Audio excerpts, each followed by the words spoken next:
একলা ঈশ্বর কৃষ্ণ আর সকলই ভক্ত, সে যারে নাসায় জইছে সে তৈছে করে নিত্য।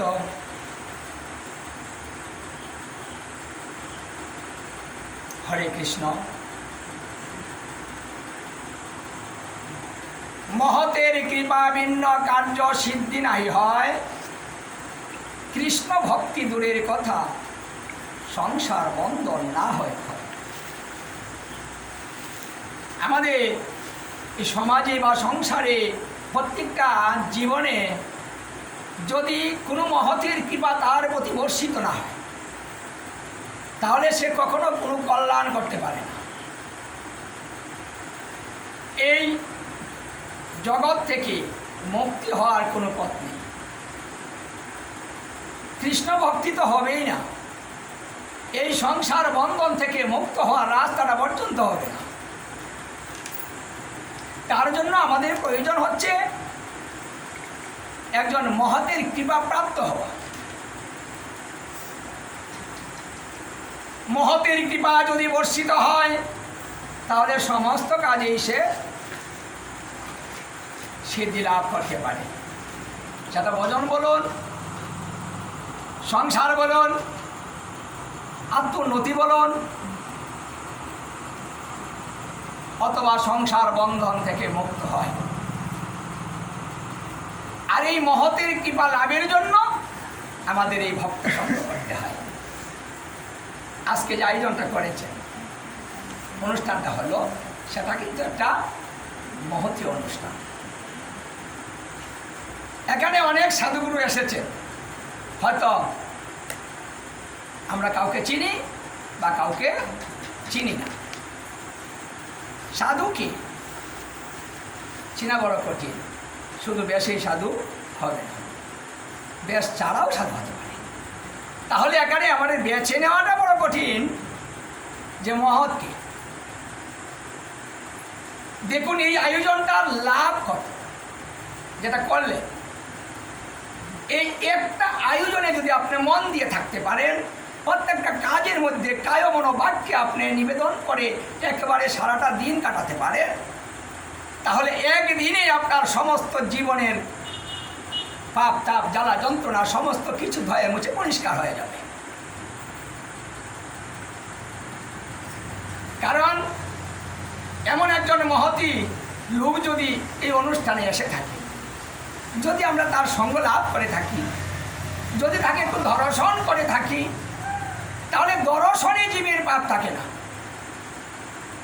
যদি কোনো বৈষ্ণবকে আপনি দর্শন করেন, তাহলে পূর্ব অর্জিত যত পাপ রাশি মানে প্রারব্ধ কর্মফল যত আছে সমস্ত কিছু ধ্বংস হয়ে যাবে।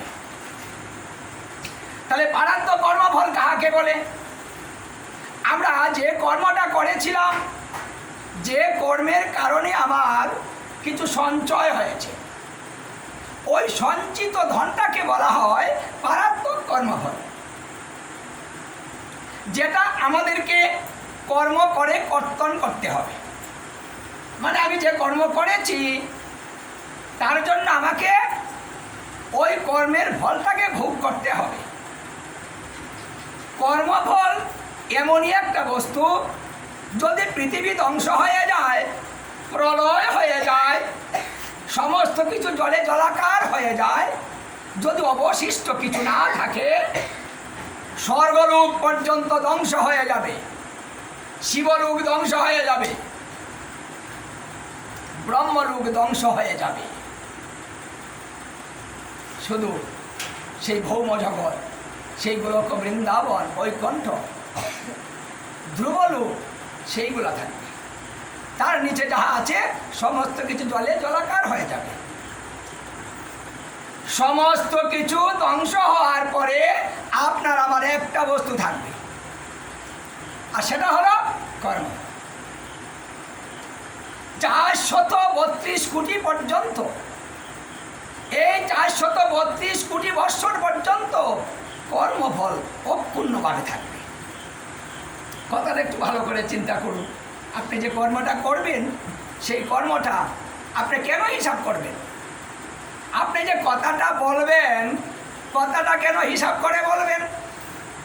আপনি যে চলবেন, চলাটা কেন হিসাব করে চলবেন? আপনি যাহা কিছু করবেন সমস্ত কিছুর মধ্যে আপনাকে তো হিসাব করতে হবে। বেহিসাবী কর্ম করিলে সেই কর্মফল ভোগ করিতে বহু জনম অতিক্রম করিতে হবে, ডেমারেজ দিতে হবে, আমাদের জনম বেড়ে যাবে। হয়তো মানব জনমটাই পাবো না। যদি আমার আচরণটা এমন হয় যে আমার মানব জনম পাওয়ার মতো আমি আচরণ করিনি, তাহলে আমার জনম একটা পশুতে হবে, কীট পতঙ্গে হবে, বৃক্ষলতায় হবে, পশুজনিতে হবে। তাহলে কিন্তু আমাদের সমস্ত রাস্তা বন্ধ হয়ে যাবে, যার জন্য আমাদের জীবনটাকে হিসাব করে চালাতে হয়। রাস্তা দিয়ে হেঁটে যাচ্ছেন, আপনার অসংখ্য পাপ হচ্ছে, হয়তো আমরা জানি না। আপনি হেসে হেসে যাচ্ছেন, আনন্দ করছেন, ওই হাসার মধ্যে আপনার পাপ হচ্ছে। যদি আপনার এই হাসাটার মধ্যে আরেকজনে আঘাত পেয়ে থাকে, তাহলে হাসলেও অপরাধ হয়। দেখুন, তাহলে আমাদের এই জিনিসটা কেন জানতে হবে? এই অনুষ্ঠানটা একটা মুখ্য অনুষ্ঠান, যদি আপনি ভালো করে কাজটা করতে পারেন। এই জন্য জানবো যে একজনকে দেখলে যদি আমার পাপ চলে যায়, তাহলে সেই অনুষ্ঠানটা কত বড়। এই অনুষ্ঠানটা আসলে কি হয়, শাস্ত্রে তার একটা ব্যাখ্যা দিয়েছে। যেমন কলিকালকে বলা হয় সর্বশ্রেষ্ঠ কাল এবং ধন্য কলি, মানে ভালো। কিসের গুণে বলা হয়েছে কথাটা? তার একটা গুণ আছে, সেই গুণের কারণে তাকে ভালো বলা হয়েছে, নাহলে খারাপকে কেউ ভালো বলে না। কলির কিন্তু 99টা দোষ, একটা হলো গুণ। আর এই একটা গুণে আমাদের প্রয়োজন, একটা গুণের কারণে কলি শ্রেষ্ঠ হয়েছে, সত্যযুগ হয়নি। আমাদের জনমটা সত্যযুগের চাইতেও ভালো হয়েছে, কারণ সত্যযুগের মানুষ 1 লক্ষ বৎসর বাঁচত, তাদের অসংখ্য পরমায়ু ছিল।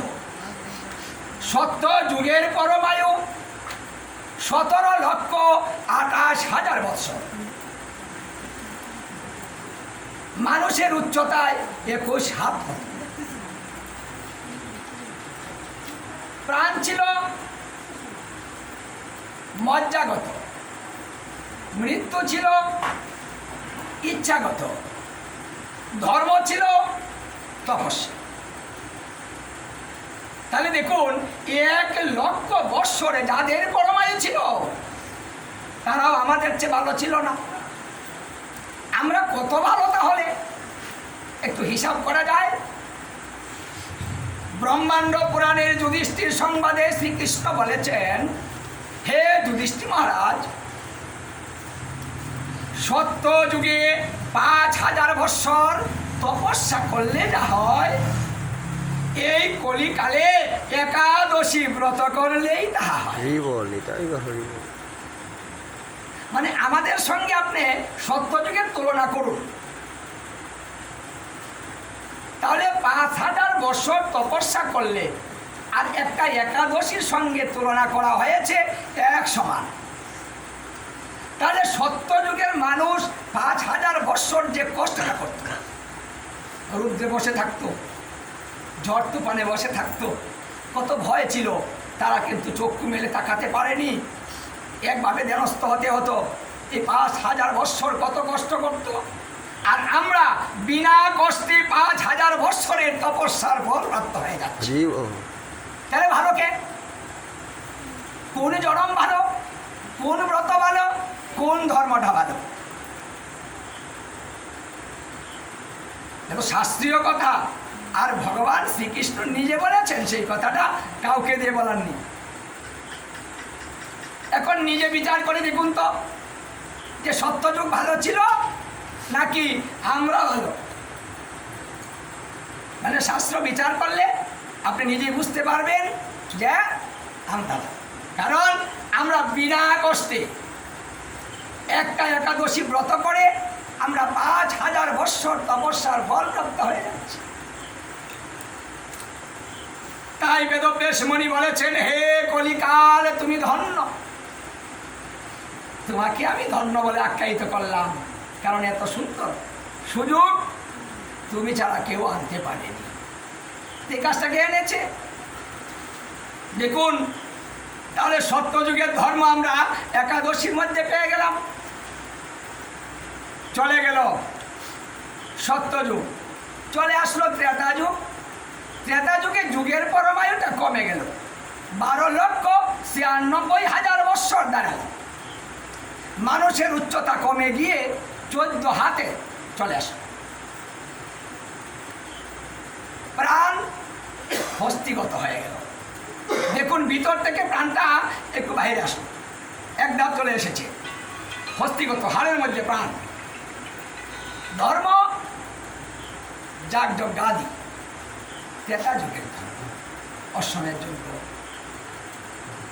রাজস্বীয় যজ্ঞ, মহান বড় বড় যজ্ঞ তখন রাজারা করত। দেখুন, আমরা কেন ভালো হলাম? মানুষের পরমায়ু কমে গেল, 1000 বৎসরে দাঁড়ালো। দেখুন, কোথায় 1 লক্ষ আর কোথায় চলে আসলো 1000। একটা শূন্য কমে গেল। তাহলে ত্রেতা যুগের ধর্মটা আমরা কি করে করতে পারছি?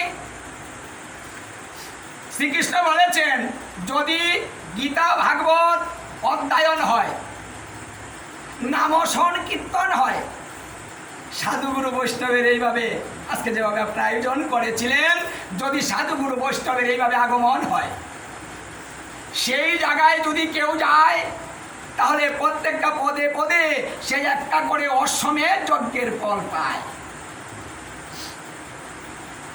হাঁটলেও লাভ। চিন্তা করা যায় যে আপনি হাঁটলে যজ্ঞ করতে পারেন। তো এই অনুষ্ঠানে যারা আজকে এসেছে, নিমন্ত্রণ অথবা নিমন্ত্রণ ভিন্ন, শুনে না শুনে যে কোনোভাবে এখানে এসেছে, তারা অশ্বমেধ যজ্ঞ অসংখ্য করেছে, পদে পদে করেছে। যারা আজকে সারাদিন ভিক্ষা করেছে, তারা অসংখ্য অশ্বমেধ যজ্ঞ করেছে। কারণ ভগবানের প্রত্যেকটা কাজে যারা পদ বাড়াবে, পদও বাড়াবে, তাদেরই একটা করে অশ্বমেধ যজ্ঞ হবে। তাহলে এই অনুষ্ঠানটা কত বড়, গীতা ভাগবত কত বড়, এই শ্রবণটা কত বড়। শুকদেব গোস্বামী বলেছেন, হে পরীক্ষিত মহারাজ, শ্রবণং মঙ্গলং, শরণং মঙ্গলং, কীর্তনং মঙ্গলং। হে পরীক্ষিত মহারাজ, যদি কোনো ব্যক্তি এই ভগবত কথা শ্রবণ করে, নাম কীর্তন শ্রবণ করে, তার সমস্ত অমঙ্গল নাশ হয়ে তার মঙ্গল। হে পরীক্ষিত মহারাজ, যদি কেউ কীর্তন করে, তাহারও অমঙ্গল নাশ হবে, তারও মঙ্গলানায়ন হবে। যদি কেউ স্মরণ করে, মনে মনে ভাবে, তাহারও সমস্ত মঙ্গল দূরীভূত হবে। দেখুন, আমরা সহজভাবে সব কিছু করতে পারি। এত সুন্দর ভজন কোনো কালে, কোনো মনন্তরে, কোনো কল্পে, কোনো যুগে হয়নি, আর হবেও না। এই সময়টা কিন্তু সাধারণ সময় নয়। এই সময়টা প্রত্যেক যুগে হয় না। আজকে যে কলিতে আমরা এসেছি, এই কলিটা প্রতিবার হবে না। যে কলিতে গৌর হরি এসেছেন, প্রত্যেক কলিতে গৌর হরি আসেন না। প্রত্যেক কলিতে শিরোনাম 32 অক্ষর ধর্ম হবে না। ব্রহ্মার একদিনে একবার হবে। দেখুন, আমরা বস্তুটা কেমন বস্তু পেয়েছি। ব্রহ্মার একদিনে একবার পাওয়া যাবে সুযোগ। সেটা কবে? বলছে 14টা মনন্তরে ব্রহ্মার একটা দিন হবে। আর এই 14টা মনন্তরে যখন এই 14টা মনন্তর